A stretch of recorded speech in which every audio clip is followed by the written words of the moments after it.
and we've made the features by making the tail and the head move. So we've made the tail move by making a system here, which we have a crank here, and the gears of the crank catch onto the tire, and that makes the crank move. And attached to the crank handle is a string, and this string pulls the tail backwards, and then we have a rubber band on the other side over here to pull it back the other way, and this continues as it keeps moving. And we've done the same for the head, and yeah, we've basically just done the same for the head. And now we'll demonstrate the movement. Yeah, we'll demonstrate the movement. So as we move it forward.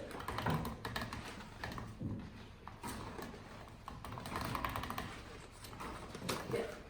So sometimes it can catch on, but most of the time it still moves. Yeah, most of the time it still moves. So Gabriel, can you explain how you made the tail and the head? So yeah, the tail and head was actually quite simple. It took me a few ideas to make it, but I finally came up with the final one.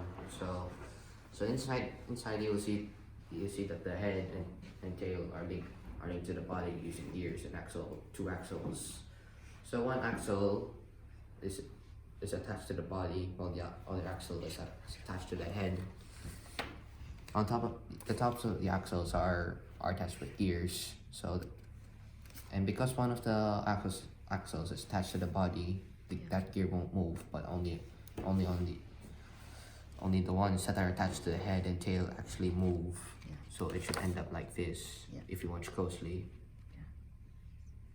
Yeah. The same also goes for the tail.